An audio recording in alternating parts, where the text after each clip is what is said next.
അടുത്ത topic Frank കോണ്ടൻ പ്രിൻസിപ്പിളാണ്. വളരെ important ആണ്, ചോദിക്കാറുണ്ട്.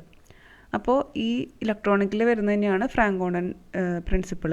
അപ്പോൾ അതിൽ നമ്മൾ മെയിനായിട്ട് കൺസിഡർ ചെയ്യേണ്ടത് ഇവിടെ പഠിച്ചിട്ടുള്ള ഈ ഒരു ഗ്രാഫും പിന്നെ ഈ ഒരു ഗ്രാഫാണ്. നമ്മൾ ഇൻറ്റൻസിറ്റി, ഈ സ്പെക്ട്രയുടെ ഇൻറ്റൻസിറ്റി ചോദിക്കുകയാണെങ്കിൽ വരയ്ക്കേണ്ടത് ഇങ്ങനത്തെ ഗ്രാഫുകളാണ്. ഇതിൽ ഏറ്റവും കൂടുതൽ ഹൈറ്റിലുള്ളതാണ് കൂടുതൽ ഇൻറ്റൻസ് ആയിട്ടുള്ളത്. അതുപോലെ ഈ 1 2 3 കയറി വരും തോറും ഇതിൻ്റെ ഇടയിലുള്ള ഗ്യാപ്പ് കുറഞ്ഞു വരും. അപ്പോൾ ഇൻറ്റൻസിറ്റികളെ പറ്റിയൊക്കെ ചോദിക്കുകയാണെങ്കിൽ വരയ്ക്കേണ്ടത് ഈ ഒരു ഗ്രാഫും പിന്നെ ഇതിൻ്റെ മറ്റേ കുറേ ലെവൽസ് ഉള്ള V1 V2 V3 ഉള്ള ഗ്രാഫാണ് വരയ്ക്കേണ്ടത്.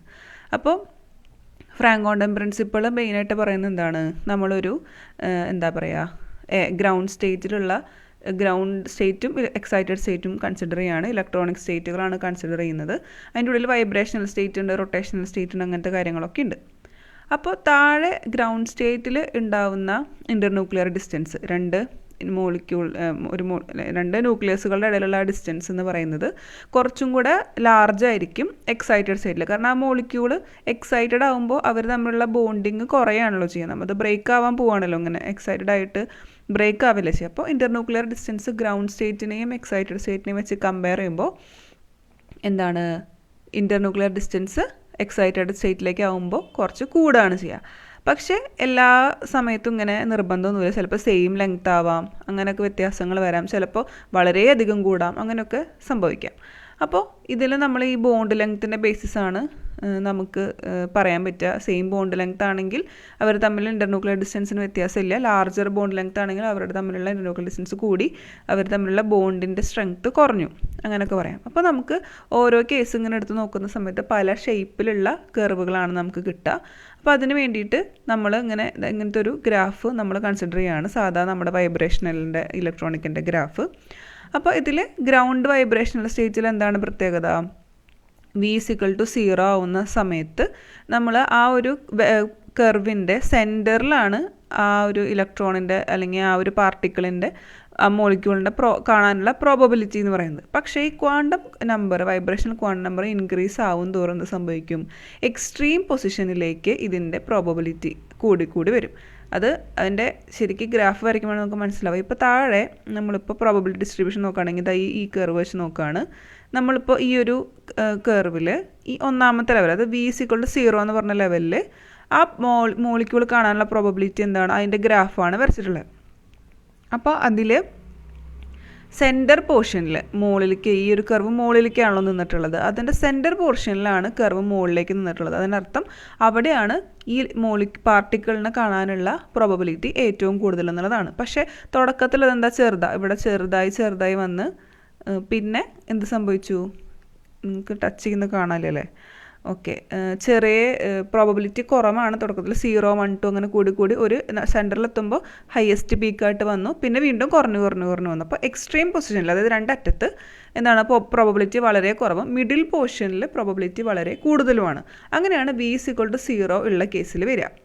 പക്ഷേ ക്വാണ്ടം നമ്പർ 1 കൂടുമ്പോൾ, വൈബ്രേഷൻ ക്വാണ്ടം നമ്പർ V=0 എന്ന് പറഞ്ഞാൽ V=1 ആവുന്ന സമയം എന്താ പ്രത്യേകത? ഇതിൻ്റെ സെൻറ്റർ പോർഷനിൽ എന്താ സംഭവിച്ചത്? ട്രഫാണ് ഉണ്ടായത്, അതായത് ഡിപ്രഷനാണ് ഉണ്ടായത്. കർവ് മുകളിലേക്കല്ല താഴേക്കാണ് വന്നത്. അതിൻ്റെ ഇപ്പുറത്തുള്ള ഭാഗത്താണ് കർവ് മുകളിലേക്ക് വന്നത്. അതായത് ഇതിൽ കർവ് മുകളിലേക്ക് വരുന്ന പൊസിഷൻസിലാണ് ആ പാർട്ടിക്കിൾ കാണാനുള്ള പ്രോബബിലിറ്റി കൂടുതൽ. താഴത്തേക്ക് വരുമ്പോൾ വളരെ കുറവാണെന്നാണ് അർത്ഥം.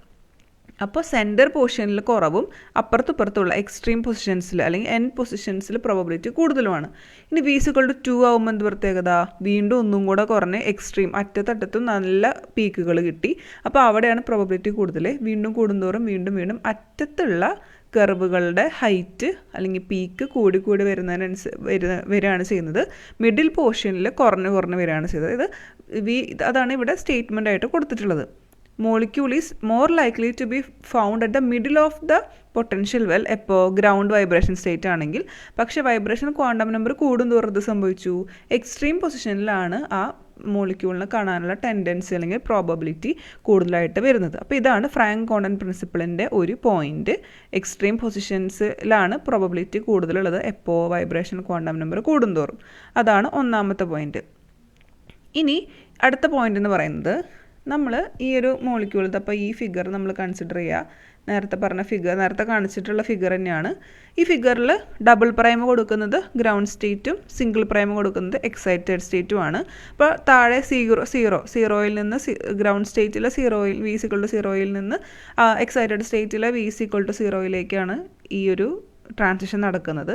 അപ്പോൾ ട്രാൻസിഷൻ നടക്കുന്ന സമയത്ത് എന്താണ്, താഴെയുള്ളതിൻ്റെ ഈ v=0യിൽ ഏറ്റവും കൂടുതൽ ആ മോളിക്യൂൾ കാണാനുള്ള പ്രോബബിലിറ്റി എവിടെയാണ്? 0 ആകുമ്പോൾ മിഡിൽ പോർഷനിലാണ്. അപ്പോൾ ഒരു എയറോ നമ്മൾ മിഡിൽ പോർഷനിൽ നിന്ന് വരയ്ക്കുകയാണ്. അപ്പോൾ ഈ ഗ്രാഫ് എന്ന് പറയുന്നത് എന്താണ്? നമ്മുടെ എനർജിയും ഇൻ്റർന്യൂക്ലിയർ ഡിസ്റ്റൻസും തമ്മിലുള്ള ഗ്രാഫാണ്. Energy വൈയിലും ഇൻ്റർന്യൂക്ലിയർ distance എക്സിലും. അപ്പോൾ നമ്മൾ ആ മോളിക്യൂളിൻ്റെ സെൻറ്ററൽ പോർഷനിലായതുകൊണ്ട് തന്നെ നമുക്ക് അതിൻ്റെ ഇൻ്റർന്യൂക്ലിയർ ഡിസ്റ്റൻസ് 6 നമുക്ക് ഡോട്ട് ഇട്ടിട്ട് നീല ഡോട്ട് നോക്കുക, അതിട്ടിട്ട് മാർക്ക് ചെയ്യാം. അങ്ങനെ ഈ ആരോ നമ്മൾ മുകളിലേക്ക്, അതായത് എക്സൈറ്റഡ് സ്റ്റേറ്റിലേക്ക് വരയ്ക്കുമ്പോൾ അതിൻ്റെ വേവ് നമ്പറാണ് കൊടുത്തിട്ടുള്ള 00 വരയ്ക്കുമ്പോൾ എന്താ സംഭവിച്ചത്? നേരത്തെ നമ്മളിപ്പോൾ ഇത് സാധാ പോലെ നമ്മൾ കൺസിഡർ ചെയ്യുമ്പോൾ എന്താ, ഈ ഒരു പോർഷനിൽ ഇതിൻ്റെ മിഡിൽ പോർഷനാണല്ലോ ഇൻ്റർന്യൂക്ലിയർ ഡിസ്റ്റൻസ് മോളിക്യൂളിൻ്റെ സെൻറ്ററിൽ. അപ്പോൾ എന്താവണമായിരുന്നു? ഈ റെഡ് ഡോട്ട് പോയിട്ടില്ലേ, അതായത് ഈ കർവിൻ്റെ സെൻറ്റർ, ആ കർവിൻ്റെ സെൻറ്ററിലേക്ക് വരണമായിരുന്നു ആ ആരോ മുട്ടുന്ന സ്ഥലം. അങ്ങനെ മുട്ടിയിട്ടുണ്ടെങ്കിൽ നമുക്ക് എന്ത് പറയാം? അതിന് രണ്ടിനും സെയിം ഇൻ്റർന്യൂക്ലിയർ ഡിസ്റ്റൻസ് ആണെന്ന് പറയാം. പക്ഷേ ഇവിടെ എന്ത് സംഭവിച്ചു? ഇവിടെ നിന്ന് വരച്ച എയറോ മുട്ടിയത് ഇതിൻ്റെ ഒരു ലെഫ്റ്റ് സൈഡിലോട്ട് നീങ്ങിയിട്ടാണ്. അപ്പോൾ അതിനർത്ഥം എന്താ? അതിൻ്റെ ഇൻ്റർന്യൂക്ലിയർ ഡിസ്റ്റൻസ് കൂടുകയാണ് ചെയ്തത്. അതിൻ്റെ ഒരു എന്താ പറയുക, എവിഡൻസ് പോലെ നമുക്ക് വേണമെങ്കിൽ പറയാം. മാത്രമല്ല ഇവിടെ സെൻറ്റർ പോർഷനിലാണ് മോളിക്യൂൾ സീൻ ചെയ്തിരുന്നത് എങ്കിൽ ഇവിടേക്ക് വരുമ്പോൾ എക്സ്ട്രീം പൊസിഷൻസിലേക്ക് അല്ലെങ്കിൽ ഒരു സൈഡിലേക്ക് എൻഡിലേക്കാണ് ആ മോളിക്യൂൾ കാണാനുള്ള സാധ്യത. അപ്പോൾ അതാണ് രണ്ടാമത്തെ പോയിൻ്റ്. നമ്മൾ ഒരു ട്രാൻസിഷൻ നടക്കുന്ന സമയത്ത് ആ മോളിക്യൂളിനെ എപ്പോഴും ഇൻ്റർന്യൂക്ലിയർ ഡിസ്റ്റൻസ് കൂടിക്കൂടി വന്നുകൊണ്ടിരിക്കും. കാരണം എന്താ? ഈ മോളിക്യൂൾ അല്ലെങ്കിൽ നമ്മൾ ഈ ആരോ കൂട്ടിമുടുന്ന സ്ഥലം സെൻറ്ററിൽ നിന്ന് സെൻറ്ററിലേക്ക് ആയേനെ, പക്ഷേ ഇത് സെൻറ്ററിൽ നിന്ന് സൈഡിലേക്കാണ്. അതിനർത്ഥം കുറച്ച് ഇങ്ങോട്ട് റൈറ്റിലോട്ട് ആ കർവ് മൊത്തത്തിൽ ഷിഫ്റ്റ് ആയതിനർത്ഥം ഇൻ്റർന്യൂക്ലിയർ ഡിസ്റ്റൻസ് റൈറ്റിലേക്ക് പോകുമ്പോൾ കൂടുകയാണല്ലോ ചെയ്യുക. അപ്പോൾ അത് കുറച്ച് ഇങ്ങോട്ട് എന്താ പറയുക, കുറച്ചിങ്ങോട്ട് പോകുന്നുണ്ട്. അപ്പോൾ നമ്മൾ വരച്ച ഈ ബ്ലൂ വരാമെന്ന് പറയുന്നത് എന്തായേനെ? സ്ലാൻഡഡ് ആയേനെ ഈ ഒരു കേസ് ഇല്ലായിരുന്നെങ്കിൽ. പക്ഷേ ഇത് നേരെ സ്ലാൻഡഡ് ആവുന്നതിന് പകരം നേരെ സ്ട്രെയിറ്റ് ആയിട്ട് വെർട്ടിക്കലായിട്ടാണ് നിന്നത്. സ്ലാൻഡഡ് ആവാന്ന് പറഞ്ഞു കഴിഞ്ഞാൽ സെൻറ്റർ ടു സെൻറ്റർ വരയ്ക്കുമ്പോൾ വളച്ചിട്ടല്ല വരയ്ക്കാൻ പറ്റുള്ളൂ. അപ്പോൾ ഇത് സ്ട്രെയിറ്റ് ആയിട്ടുള്ള ഒരു വരയാണ് കിട്ടിയത്. നമുക്ക് അതിന് പകരം നമുക്ക് എന്ത് പറയാം? Franck Condon principle states that electronic transitions are vertical. Slanted അല്ല, വെർട്ടിക്കലായിട്ടാണ് കിട്ടിയത്. എപ്പോൾ? ഇതിൻ്റെ ഇൻ്റർന്യൂക്ലിയർ ഡിസ്റ്റൻസ് കൂടുന്നത് കാരണം. അപ്പോൾ അതാണ് രണ്ടാമത്തെ പോയിൻ്റ്. ഇനി ഇലക്ട്രോണിക് ട്രാൻസിഷൻസ് എന്താ പറയുക, വളരെ ഫാസ്റ്റായിട്ടാണ് നടക്കുന്നത്. അപ്പോൾ ഈ ന്യൂക്ലിയസിന് ചില സമയത്ത് ടൈം കിട്ടില്ല അഡ്ജസ്റ്റ് ചെയ്യാൻ. അങ്ങനെ ആകുമ്പോൾ എന്താ പ്രത്യേകത? ആ മോളിക്യൂള് ശരിക്കും പറഞ്ഞാൽ സെൻറ്ററിലേക്ക് പോകുന്നതിന് പകരം സ്ലാൻഡഡ് ആയിട്ട് വരച്ചേനെ. പക്ഷെ ഇത് സ്ലാൻഡഡ് ആയിട്ടല്ല, വെർട്ടിക്കലായിട്ടാണ് നിൽക്കുന്നത്. അപ്പോൾ അതിനർത്ഥം ആ മോളിക്യൂള് താഴെയുള്ള ഗ്രൗണ്ട് സ്റ്റേറ്റിൽ സെൻറ്റർ പോർഷനിലാണ് കണ്ടതെങ്കിൽ മുകളിൽ വരുമ്പോൾ അതിന് നീങ്ങാനുള്ള ഒരു ഗ്യാപ്പ് കിട്ടിയില്ല ന്യൂക്ലിയസിന്. അപ്പോൾ എന്താ പ്രത്യേകത? അത് എവിടെയാണ് നിന്നിരുന്നത് അതേ സ്ഥലത്ത് തന്നെ നമ്മൾ മാർക്ക് ചെയ്യുന്ന സമയത്ത് സെൻറ്ററിലല്ല, ഒരു സൈഡിലേക്ക് നീങ്ങിയിട്ടാണ് നമുക്ക് ആ ഒരു പോസിബിലിറ്റി കാണുക എന്നുള്ളതാണ് പറയുന്നത്. അപ്പോൾ അതുകൊണ്ടാണ് താഴെ v=0 വരുന്ന കേസിൽ ഇത് സെൻറ്റർ പോർഷനിലും കയറും തോറും എക്സൈറ്റഡ് സ്റ്റേറ്റിലേക്ക് മാറും തോറും അല്ലെങ്കിൽ v=1, 2, 3 ആവും തോറും ഇതൊരു സൈഡിലേക്ക് എക്സ്ട്രീം പൊസിഷനിലേക്ക് ആ മോളിക്യൂൾ കാണാനുള്ള സാധ്യത കൂടുകയും ചെയ്യുന്നത്. ഇനി എന്താ പറയുക, ഈ പറഞ്ഞ പോലെ ഈ സെയിം ആയിട്ട് 0 തുടങ്ങിക്കഴിഞ്ഞാൽ ഇൻറ്റൻസിറ്റി ചില കേസുകളിൽ മാത്രമേ ഇങ്ങനെ സെയിം ആവുള്ളൂ ഇൻ്റർന്യൂക്ലിയർ ഡിസ്റ്റൻസ്. ചില കേസുകളിൽ ഇൻ്റർന്യൂക്ലിയർ ഡിസ്റ്റൻസ് കൂടുകയാണ് ചെയ്യുക. അങ്ങനെ മാറി വരും. അപ്പോൾ അതനുസരിച്ചിട്ട് ഇങ്ങനെ കുറേ എവിഡൻസ് നമ്മൾ പഠിക്കുന്നുണ്ട്. അത് കുറേ ഇങ്ങനെ എവിഡൻസ് ഒക്കെ നോക്കി കഴിഞ്ഞിട്ട് ഫ്രാങ്ക് കോണ്ടൺ പ്രിൻസിപ്പിൾ ഉണ്ടാക്കി അത് പറയുന്നത് എന്താണ്? Electronic transition takes place so rapidly that vibrating molecule does not change its internuclear distance appreciably during the transition. അപ്പോൾ ഈ മോളിക്യൂള് വളരെ ഇലക്ട്രോണിക് ട്രാൻസിഷനെ വെച്ച് കമ്പയർ ചെയ്യുന്ന സമയത്ത് ഒരു മോളിക്യൂളിൻ്റെ ഇൻ്റർന്യൂക്ലിയർ ഡിസ്റ്റൻസ് എന്ന് പറയുന്നത് മാറാത്ത പോലെയാണ് നമുക്ക് ഫീൽ ചെയ്യുക. കാരണം ഇലക്ട്രോണിക് ട്രാൻസിഷൻസ് അത്രയും സ്പീഡായിട്ട് നടക്കുന്നത്. അപ്പോൾ ന്യൂക്ലിയസിൻ്റെ ഡിസ്റ്റൻസ് നമുക്ക് കറക്റ്റായിട്ട് ഇങ്ങനെ ലൊക്കേറ്റ് ചെയ്യാൻ പറ്റില്ല. അപ്പോൾ ഇതിൽ നോക്കുന്ന സമയത്ത് ആ ന്യൂക്ലിയസ് താഴെ ഇരിക്കുന്ന സമയത്ത് താഴെയുള്ള പൊസിഷൻ ഏതാണോ അതേ പൊസിഷൻ, അതേ നേരെ വരയ്ക്കുന്ന പൊസിഷൻ കിട്ടുന്നത് സ്ഥലം ഏതാണോ അവിടെ തന്നെ ന്യൂക്ലിയസ് ഇരിക്കുന്ന പോലെ നമുക്ക് തോന്നും ഒരു ഇലക്ട്രോണിക് ട്രാൻസിഷൻ കഴിഞ്ഞാലും. കാരണം ഇലക്ട്രോണിക് ട്രാൻസിഷൻസ് വളരെ ഫാസ്റ്റായിട്ട് നടക്കുന്ന കാരണം ആ ന്യൂക്ലിയസ് മൂവ് ചെയ്യാത്ത പോലെ നമുക്ക് ഫീൽ ചെയ്യും. ഇത് ബോൺ ഓപ്പൺഹൈമർ അപ്രോക്സിമേഷനായിട്ട് കോറിലേറ്റഡ് ആയിട്ടാണ് ഏകദേശം സ്റ്റേറ്റ്മെൻറ്റ് ഇരിക്കുന്നത്. അപ്പോൾ എന്താ പ്രത്യേകത, ഈ പ്രോബബിലിറ്റി എന്ന് പറയുന്നത്, ഇത് കാണാനുള്ള പ്രോബബിലിറ്റി എന്ന് പറയുന്നത് മോളിക്ക് മാറിയപ്പോൾ കുറച്ച് അല്ലായിരുന്നെങ്കിൽ എന്ത് കിട്ടിയേനെ, സ്ലാൻഡേർഡ് ലൈൻ കിട്ടിയേനെ. പക്ഷേ ഇതൊരു വെർട്ടിക്കൽ ലൈനാണ്. അതിനർത്ഥം ഇലക്ട്രോണിക് ട്രാൻസിഷൻസ് വളരെ വളരെ വളരെ ഫാസ്റ്റായിട്ടാണ് നടക്കുന്നത്. അപ്പോൾ ഈ ന്യൂക്ലിയസിന് മൂവ് ചെയ്യാനുള്ളൊരു പോസിബിലിറ്റി, മൂവ് ചെയ്യുന്നുണ്ടെങ്കിലും വളരെ വളരെ സ്ലോ ആണ് ഇലക്ട്രോണിക് ട്രാൻസിഷൻ വെച്ച് നോക്കുമ്പോൾ ന്യൂക്ലിയസിൻ്റെ മൂവ്മെൻറ്റ് എന്നുള്ളതാണ് ഈ ഫ്രാങ്ക് ക്വാണ്ടം പ്രിൻസിപ്പിളിൻ്റെ മേജർ ആയിട്ടുള്ള സ്റ്റേറ്റ്മെൻറ്റ്. പക്ഷേ ഈ 2 പോയിൻറ്റും, അതായത് ഇവിടെ പറഞ്ഞിട്ടുള്ള പ്രോബബിലിറ്റിയുടെ കാര്യം, ഓരോ ലെവൽ കൂടുന്തോറും പ്രോബബിലിറ്റി എക്സ്ട്രീമിലേക്ക് മാറുന്ന കാര്യവും, അതുപോലെ ഈ ലൈൻ എന്ന് പറയുന്നത് വെർട്ടിക്കലാണ് എന്ന് പറയുന്ന പോയിൻറ്റും പറഞ്ഞതിന് ശേഷമാണ് ഈ മെയിനായിട്ടുള്ള പോയിൻറ്റ് നമ്മൾ പറയേണ്ടത്. ഇനി നമ്മൾ കുറച്ച് ഈ ഒരു ഡയഗ്രാം നോക്കുകയാണ്. അപ്പോൾ അതിൻ്റെ എക്സ്പ്ലനേഷനാണ്. എന്താണ് R=0 എന്ന് പറയുന്ന ഇൻ്റർന്യൂക്ലിയർ ഡിസ്റ്റൻസ് 0 ആക്കി വെച്ചിട്ട് നമ്മൾ ഫിക്സ് ചെയ്തിട്ട് നമ്മൾ എന്ത് ചെയ്തു, ഒരു ആറ്റം ഇൻ്റർന്യൂക്ലിയർ ഡിസ്റ്റൻസിൽ ഫിക്സ് ചെയ്തു, മറ്റേ ആറ്റത്തിനെ ഓസിലേറ്റ് ചെയ്യാൻ നോക്കി. അങ്ങനെ ഓസിലേറ്റ് ചെയ്തപ്പോഴാണ് എന്ത് മനസ്സിലായത്, ആദ്യം നമ്മൾ തുടക്കത്തിൽ സെൻറ്ററിലാണ് നമുക്ക് കിട്ടിയത്. നമ്മൾ എക്സ്പെരിമെൻറ്റിൽ ചെയ്ത് നോക്കണം. സെൻറ്ററിൽ നമുക്ക് പോസിബിലിറ്റി കിട്ടി. V=0 ആകുന്ന സമയത്ത് ഇൻ്റർന്യൂക്ലിയർ ഡിസ്റ്റൻസ് ഇക്വിലിബ്രിയത്തിലാണ് ഇരിക്കേണ്ടാവുക. V=1, 2, 3 അങ്ങനെയുള്ള സമയത്ത് എന്ത് സംഭവിച്ചു, ഇത് ഓസിലേറ്റ് ചെയ്യുന്ന സമയത്ത് നമുക്ക് എക്സ്ട്രീം പൊസിഷൻസിലേക്ക് നമുക്ക് ഇതിൻ്റെ മൂവ്മെൻറ്റ് കിട്ടി. നേരത്തെ പറഞ്ഞതിൻ്റെ നമ്മൾ പ്രാക്ടിക്കലി ചെയ്ത് നോക്കി. എങ്ങനെ ചെയ്ത് നോക്കി, 2 ആറ്റം കൺസിഡർ ചെയ്തു, ഒരെണ്ണം ഇൻ്റർന്യൂക്ലിയർ ഡിസ്റ്റൻസ് ഫിക്സ് ആക്കിയിട്ട് 0 ആക്കി വെച്ചു, മറ്റേത് ഓസിലേറ്റ് ചെയ്യുന്ന പോലെ വെച്ചപ്പോഴാണ് നമുക്ക് ഈ ഓസിലേറ്റ് ചെയ്യുന്നതിനനുസരിച്ച് ഇതിൻ്റെ പൊസിഷൻസ് കറക്റ്റായിട്ട് മനസ്സിലായത്. അപ്പോൾ ഇതൊക്കെ നമ്മൾ പറയുന്നത് ഡയാറ്റോമിക് മോളിക്യൂളിൻ്റെ കേസാണ്, 2 ആറ്റമുള്ള മോളിക്യൂളിൻ്റെ കേസാണ്. മറ്റേ ഒരു PPTയിൽ പോളി ആറ്റോമിക് എന്ന് പറഞ്ഞാൽ നമ്മൾ കുറച്ച് ട്രാൻസിഷൻസ് ഒക്കെ പഠിക്കുന്നുണ്ട്. സിഗ്മ സ്റ്റാർ, പൈ സ്റ്റാർ എന്നൊക്കെ പറഞ്ഞ കുറേ ട്രാൻസിഷൻസ് പഠിക്കുന്നുണ്ട്. ഡയാറ്റോമിക് മോളിക്യൂൾ ചോദിച്ചു കഴിഞ്ഞാൽ എഴുതേണ്ടത് അതാണ്. ഇനി ഫ്രാങ്ക് ക്വാണ്ടം പ്രിൻസിപ്പിളിൽ ഡയാറ്റോമിക് മോളിക്യൂളിൻ്റെ ആപ്ലിക്കേഷൻ എഴുതേണ്ടത് ഈ ഒരു സ്ലൈഡാണ്. അതായത് ഒരെണ്ണം നമ്മൾ ഫിക്സ് ആക്കി വെച്ച് പിന്നെ ഒരെണ്ണം ഓസിലേറ്റ് ചെയ്യാൻ നോക്കുമ്പോൾ നമുക്ക് ഇങ്ങനൊരു ഗ്രാഫ് വരയ്ക്കണം, ഇമ്പോർട്ടൻ്റ് ആണ്. അതാണ് ഈ കർവിൽ പറയാനുള്ളത്. ഇനി നമുക്ക് വേറൊരു കമ്പാരിസൺ ആണ് പഠിക്കാനുള്ളത്. ഈ ഒരു ഗ്രാഫിൻ്റെ കമ്പാരിസൺ ആണ്. ഇതും എക്സ്പ്ലനേഷനിൻ്റെ കൂട്ടത്തിൽ എഴുതണം. അപ്പോൾ ഇതിൽ നമ്മൾ 4 കേസാണ് കൺസിഡർ ചെയ്യുന്നത്. അപ്പോൾ അതായത് 4 പോസിബിലിറ്റിയാണ് നമ്മൾ കൺസിഡർ ചെയ്യുന്നത്. അപ്പോൾ ഇതിൽ 6.3a, അതായത് ആദ്യത്തെ ഈ കേസ് നോക്കാം, ഈ ഒരു കേസ്. അപ്പോൾ ഇതിൽ ശ്രദ്ധിക്കുമ്പോൾ മനസ്സിലാവും, 0 V" ഗ്രൗണ്ട് സ്റ്റേറ്റ് 0യിൽ നിന്ന് എക്സൈറ്റഡ് സ്റ്റേറ്റ് 0യിലേക്കുള്ള ട്രാൻസിഷനാണ് കൺസിഡർ ചെയ്യുന്നത്.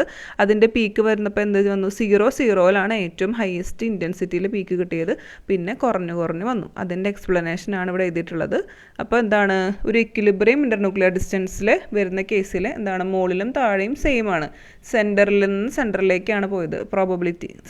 പോർഷൻസ് സൈഡ് വൈസ് പോർഷൻസിലേക്കല്ല. അതിനർത്ഥം എന്താണ്, ന്യൂക്ലിയർ ഡിസ്റ്റൻസ് ഇക്വിലിബ്രിയം പൊസിഷനിലാണ്, ചേഞ്ച് ചെയ്യുന്നില്ല. അങ്ങനത്തെ കണ്ടീഷനിൽ നമുക്ക് കിട്ടുന്ന ട്രാൻസിഷൻ എന്തായിരിക്കും, 0 ഗ്രൗണ്ട് സ്റ്റേറ്റിൻ്റെ 0യിൽ നിന്ന് എക്സൈറ്റഡ് സ്റ്റേറ്റിൻ്റെ 0യിലേക്ക്, മിഡിൽ പോർഷനിലേക്ക് ഡയറക്റ്റ് ആയിട്ടൊരു ലൈൻ വരച്ച് കഴിഞ്ഞാൽ അതിൻ്റെ അർത്ഥം എന്താണ്, ഇൻ്റർന്യൂക്ലിയർ ഡിസ്റ്റൻസ് ചേഞ്ച് ചെയ്യുന്നില്ല, ഇക്വിലിബ്രിയത്തിലാണെന്നുള്ളതാണ്. അപ്പം നമുക്ക് എന്ത് പറയാം, ഈ മോളിക്യൂള് എന്താ പറയുക, ഏറ്റവും കൂടുതൽ പോസിബിലിറ്റി ഉള്ളത് സെൻറ്റർ പോർഷനിൽ ആ മോളിക്യൂൾ ഉണ്ടാവാനുള്ള പോസിബിലിറ്റിയാണ്. ഇലക്ട്രോണിക്കലി വൈബ്രേഷണലി രണ്ടും അത് ഗ്രൗണ്ട് സ്റ്റേറ്റിലാണെന്ന് നമുക്ക് പറയാൻ പറ്റും. അപ്പോൾ അതുകൊണ്ട് V"=0 എന്ന് പറയുന്ന പ്രോഗ്രഷനാണ് ഏറ്റവും സ്ട്രോങ്ങസ്റ്റ് ആയിട്ടുള്ള ഇത് സ്പെക്ട്രൽ ലൈൻ എന്ന് പറയുന്നത്. അപ്പോൾ 0 എന്ന് പറഞ്ഞ പ്രോഗ്രഷനാണ് വരിക. 0 എന്ന് പറഞ്ഞ പ്രോഗ്രഷൻ V"=0യിലാണ് ഏറ്റവും ഇൻറ്റൻസിറ്റി ആയിട്ടുള്ള പീക്ക് കിട്ടുക. താഴെയുള്ള ഈ പീക്കുകൾ ഇമ്പോർട്ടൻ്റ് ആണ്. അപ്പോൾ ഒന്നാമത്തെ കേസ് അതാണ്. ഇനി രണ്ടാമത്തെ കേസ് നോക്കുന്ന സമയത്ത് എന്താണ്, അപ്പോൾ ഈ ഗ്രാഫ് നോക്കുന്ന സമയത്ത് നമ്മൾ എന്താ പ്രത്യേകത, V"=0യിൽ നിന്ന് V=2 എന്ന് പറയുന്ന ഒരു വൈബ്രേഷണൽ ലെവലിലേക്കാണ് അതിൻ്റെ ട്രാൻസിഷൻ നടന്നത്. അപ്പോൾ നേരത്തെ 0യിലേക്കായിരുന്നു, ഇവിടെ 2യിലേക്കാണ്. അപ്പോൾ സ്വാഭാവികമായിട്ട് എന്ത് വരും, 2,0 എന്ന് പറയുന്ന പീക്കായിരിക്കും ഏറ്റവും ഹയസ്റ്റ് ആയിട്ടുള്ള പീക്ക്. ബാക്കിയൊക്കെ അതിനേക്കാളും കുറഞ്ഞു. അപ്പോൾ ഇത് ഈ മോളിക്യൂള് ലെഫ്റ്റിലേക്കാണ് ഇതിൻ്റെ കർവ് ഷിഫ്റ്റ് ആയിട്ടുള്ളത്, അതായത് ഇൻ്റർന്യൂക്ലിയർ ഡിസ്റ്റൻസ് കുറഞ്ഞു. അപ്പോൾ ഇതിൻ്റെ കർവ് മുട്ടുന്നത് റൈറ്റ് സൈഡിലെ 2യിലേക്കായിരിക്കും. അപ്പോൾ ഇതാണ് രണ്ടാമത്തെ കേസ്. അപ്പോൾ ഇതിൽ ട്രാൻസിഷനിൽ എന്താ പറയുക ചെറിയൊരു ചേഞ്ചേ ഉള്ളൂ. പക്ഷേ എന്നാലും എന്താ പറയുക അപ്പോൾ ഇവിടെ കൂട്ടിമുട്ടിയത് ഇതിലേക്കാണ്. നേരത്തെ സെൻറ്ററിൽ നിന്ന് സെൻറ്ററിലേക്കായിരുന്നു, ഇവിടെ സെൻറ്ററിൽ നിന്ന് എക്സ്ട്രീം പൊസിഷനിലേക്ക് അല്ലെങ്കിൽ എൻഡിലേക്കാണ് മുട്ടിയത്. അപ്പോൾ എവിടെയാണ് ഈ ലൈൻസ് ഒന്ന് മുട്ടുന്നത്, അവിടെ ആയിരിക്കും ആ മോളിക്യൂൾ കാണാനുള്ള പോസിബിലിറ്റി കൂടുതലായിട്ട് വരിക. അതാണ് രണ്ടാമത്തെ കേസ്. V=V' 1 2 3 ആവുന്ന സമയത്ത് 1 0 2 0 അങ്ങനത്തെ പ്രോഗ്രഷൻസ് ആയിരിക്കും കിട്ടുക. ഇനി മൂന്നാമത്തെ കേസിൽ പ്രത്യേകത, ഈ ഗ്രാഫ് എന്ന് പറയുന്നത് റൈറ്റിലേക്കാണ് ഷിഫ്റ്റ് ചെയ്തത്. അതായത് ഇന്റർന്യൂക്ലിയർ ഡിസ്റ്റൻസ് കൂടാണ് ചെയ്തത്. അപ്പോൾ നമ്മൾ വരയ്ക്കുന്ന ഈ പീക്ക് എന്ന് പറയുന്നത് 2ൽ തന്നെയാണ്, പക്ഷേ ലെഫ്റ്റ് സൈഡിലെ ആ ഒരു എക്സ്ട്രീം പോയിന്റിലാണ് കൂട്ടിമുട്ടിയത്. അപ്പോഴും പീക്ക് സെയിം ആയിരിക്കും. 2 0 എന്ന് പറയുന്ന പീക്കാണ് ഏറ്റവും കൂടുതൽ ഇൻറ്റൻസിറ്റി ഉള്ള പീക്ക് കിട്ടുക. അപ്പോൾ V'=0ൽ നിന്ന് V'=2 എന്ന് പറയുന്ന ട്രാൻസിഷനിലേക്കാണ് മാറിയത്. അപ്പോൾ ഇതും മറ്റേ എക്സ്ട്രീം പൊസിഷനിലേക്കാണ് ടച്ച് ചെയ്യുന്നത്, സെൻറ്ററിൽ നിന്ന് സെൻറ്ററിലേക്ക് അല്ല. അപ്പോൾ ഈ 2 കേസാണ് ഇന്റർന്യൂക്ലിയർ ഡിസ്റ്റൻസ് ചേഞ്ച് ആവുന്ന കേസുകളിലെ 2 പോസിബിലിറ്റി. ആദ്യം പറഞ്ഞത് A എന്ന് പറയുന്ന ഫിഗർ ചേഞ്ച് ചെയ്യാത്തതും BC എന്ന് പറയുന്നത് ചേഞ്ച് ചെയ്യുന്നതുമായിട്ടുള്ള പോസിബിലിറ്റിയാണ്. ഇനി ഒരു പോസിബിലിറ്റിയും കൂടി ഉണ്ട്. അതാണ് ഇതിൽ ഏറ്റവും കൂടുതൽ ഇമ്പോർട്ടൻ്റ് ആയിട്ടുള്ള പോസിബിലിറ്റിയും കൂടെ, D എന്ന് പറയുന്ന പോസിബിലിറ്റി.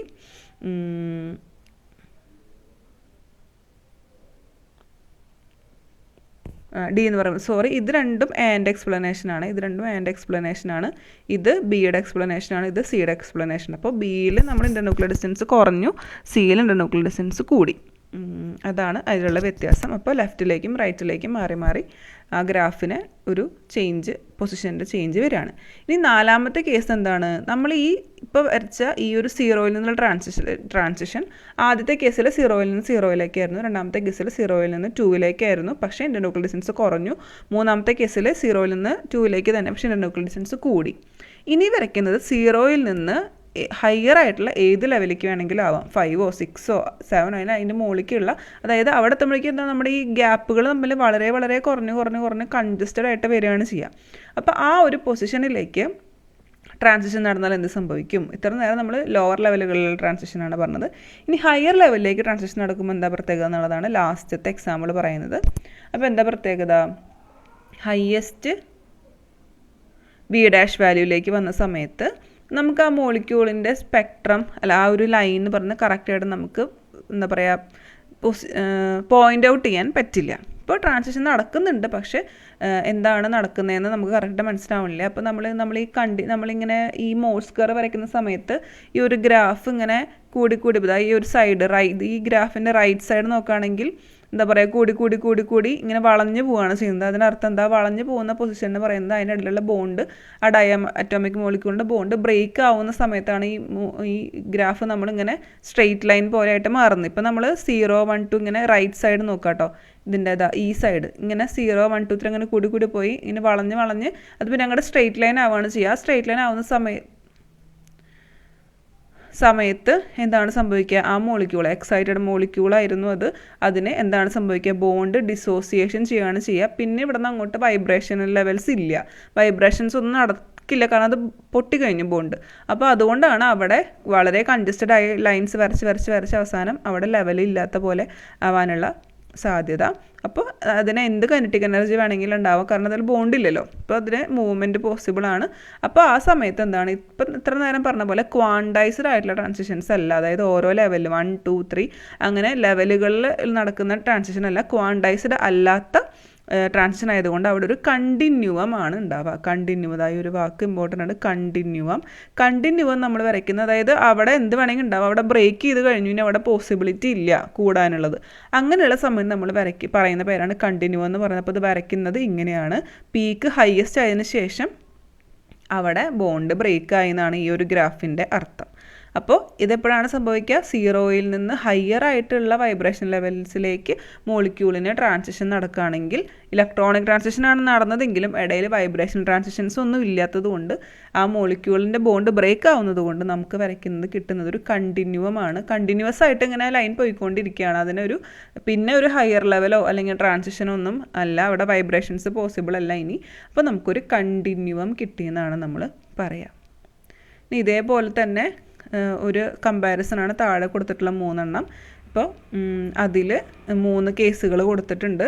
ആദ്യത്തെ കേസ് എന്ന് പറയുന്നത് RE dash is equal to approximately equal to RE double dash. അതായത് അപ്രീഷ്യബിൾ ചേഞ്ച് ഒന്നും ഉണ്ടാവുന്നില്ല. എക്സൈറ്റഡ് സ്റ്റേറ്റിലേക്ക് പോകുമ്പോൾ ഇൻ്റർന്യൂക്ലിയർ ഡിസ്റ്റൻസ് സെയിം ആണ്. അപ്പോൾ 0 നേരത്തെ പറഞ്ഞ പോലെ തന്നെ എന്താണ് പ്രത്യേകത? ഇതിൽ നിന്ന് 0 പോകുമ്പോൾ 0 ട്രാൻസിഷനാണ് ഏറ്റവും ഹയസ്റ്റ് ആയിട്ടുള്ള പീക്ക്. അപ്പോൾ നേരത്തെ പറഞ്ഞതിൽ നിന്ന് REൻ്റെ ടേംസിൽ ഒരു എക്സാമ്പിളായിട്ട് പറഞ്ഞു എന്ന് മാത്രം. ഇനി RE single dash greater than RE double dash. അതായത് എക്സൈറ്റഡ് സ്റ്റേറ്റിൽ ബോണ്ടിങ് വീക്കറാണ്. അപ്പോൾ ഇൻ്റർന്യൂക്ലിയർ ഡിസ്റ്റൻസ് കൂടി. അങ്ങനെയാണെങ്കിൽ എന്ത് സംഭവിച്ചു? ഏറ്റവും കൂടുതൽ ഇൻറ്റൻസ് ആയിട്ടുള്ള ട്രാൻസിഷൻ എന്ന് പറയുന്നത് നടുക്കിലാണ് വരിക. നേരത്തെ ലെഫ്റ്റ് സൈഡിലായിരുന്നു, പിന്നെ ഇത് നടുക്കിലാണ് വരിക. അപ്പോൾ ആ മോളിക്യൂളിൻ്റെ എക്സൈറ്റഡ് സ്റ്റേറ്റിൻ്റെ കർവ് കുറച്ച് റൈറ്റ് സൈഡിലേക്ക് ഷിഫ്റ്റ് ആയിട്ടാണ് ഇരിക്കുക. കാരണം അതിൻ്റെ ഇൻ്റർന്യൂക്ലിയർ ഡിസ്റ്റൻസ് കൂടി. അപ്പോൾ അത് രണ്ടാമത്തെ ലെവലാണെങ്കിൽ ഇതിപ്പോൾ മൂന്നാമത്തെ ലെവലിലേക്കാണ് ആ ഗ്രാഫ് പോയിട്ട് ആരോ ലൈൻ പോയിട്ടുള്ളത്. അപ്പം മൂന്നാമത്തെ പീക്ക് 30 എന്ന് പറയുന്ന പ്രോഗ്രഷൻ ആയിരിക്കും ഏറ്റവും കൂടുതൽ ഇൻറ്റൻസിറ്റി ഉള്ള പീക്ക് തീരുക. ഇനി ഫിഗർ 4 നോക്കുകയാണെങ്കിൽ എന്താ പ്രത്യേകത? അവിടെ നമ്മൾ എന്താ പറയുക, ഹയസ്റ്റ് വാല്യൂവിലേക്ക് ആ മോളിക്യൂള് ഡിസോസിയേറ്റ് ചെയ്ത് പോവാണ്. അങ്ങനെ അവിടെ എന്ത് സംഭവിച്ചു? കണ്ടിന്യൂം കിട്ടി. അപ്പോൾ ആ ഗ്രാഫ് അങ്ങനെ വരയ്ക്കണം. ഇത്രയാണ് ഫ്രാങ്ക് കോണ്ടൺ പ്രിൻസിപ്പിൾ പറയുന്നത്. ഇമ്പോർട്ടൻ്റ് ആണ്, നന്നായി ചോദിക്കാൻ സാധ്യതയുണ്ട് കേട്ടോ.